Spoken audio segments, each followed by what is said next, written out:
Zona Franca, un espacio de opinión política que aborda los temas que otros callan, valor y responsabilidad en la información. Zona Franca, videocolumna del periodista Roberto Morales Ayala, editor de Presencia.mx, el diario digital de Veracruz. Una de las arengas populares que más se repiten día a día es la de que no puede haber un gobierno rico con un pueblo pobre.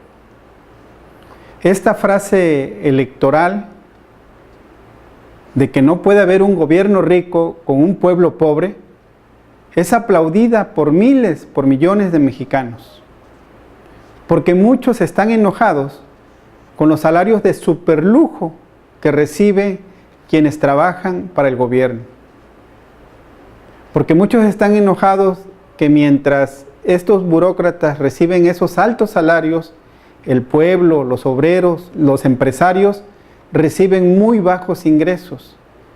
Y esta situación de una percepción de muy bajos ingresos también provoca que muchas y muchos mexicanos vivan en la pobreza extrema.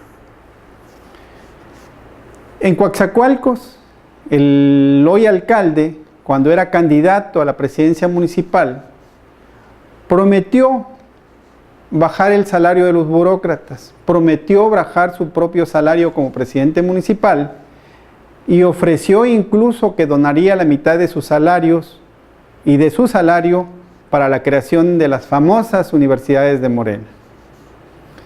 Lo primero es falso y lo segundo habría que comprobarlo. No, y no se trata de golpear a Morena. No se trata de formar parte de la guerra sucia, de la mafia del poder. No se trata. Son los políticos y los partidos políticos los que se encargan de esas campañas de lodo, en las que se lanzan acusaciones, muchas veces sin pruebas, unos contra otros. Ellos son los que se encargan de eso. Ellos son los que se encargan de engañar a la gente. Nosotros los periodistas no. Nosotros los periodistas lo que nos encargamos es de exhibir al poder público, exhibirlo cuando no cumple con sus palabras, desnudarlo con datos veraces. De eso es lo que nos encargamos los periodistas.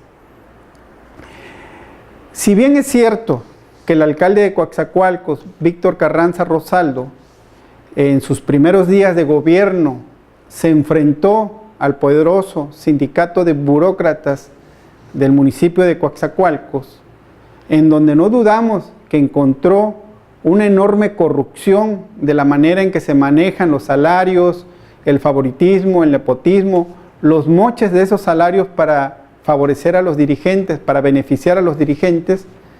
Hoy sabemos y hoy nos damos cuenta que Carranza Rosaldo termina formando parte de esta corrupción. Lo más delicado del caso es que casi se triplicó el gasto en nómina. Y eso significa que los porteños tendrán que pagar más impuestos, que los porteños recibirán menos obras de beneficio social. Esa es la realidad. Y estos datos que hoy les doy a conocer aquí forman parte de un trabajo extenso, de un reportaje de 3 partes que hoy concluye presentando el periodista Ignacio Carvajal. No es información oficial, pero sí es información fidedigna, porque también hay que decirlo, el gobierno municipal de Coatzacoalcos oculta la información, es opaco en transparencia. El día de ayer, 30 de abril, vencía el plazo para que los ayuntamientos tuvieran en sus portales la información que el pueblo debe de conocer. En el caso de Coatzacoalcos no era así y es una práctica que ya vemos que la viene repitiendo desde el primer día en que llegó al poder. Pero para que usted tenga una idea de lo grave que es este despilfarro de recursos públicos a través de la nómina, podemos decirle que en el largo plazo, cuando ya el gobierno vaya de salida, el pueblo de Coatzacoalcos, los porteños, habrán pagado casi 1,000 millones de pesos en nómina, vía nómina para trabajadores de confianza.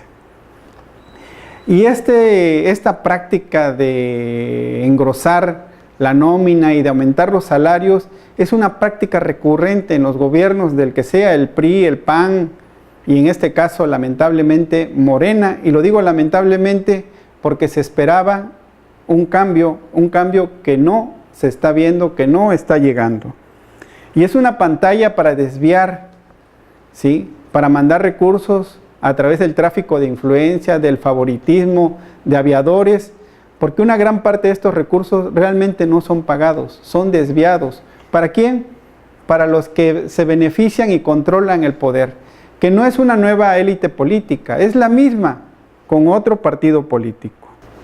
Y algo que hay que dejar muy en claro, que si el Ejecutivo Municipal puede llevar a cabo este tipo de abusos, lo hace porque los regidores, los que llegaron por elección popular a través de otros partidos políticos, en vez de ser una verdadera oposición, actúan en complicidad. En vez de ser un verdadero contrapeso al Poder Ejecutivo, actúan en complicidad porque están recibiendo también muy buenos salarios. Se les aumentó casi en un 20%, lo que también denota que cuando protestan, cuando se quejan, es porque no se atienden sus chantajes. Así las cosas en Coatzacoalcos. Roberto Morales, estamos en presencia.mx.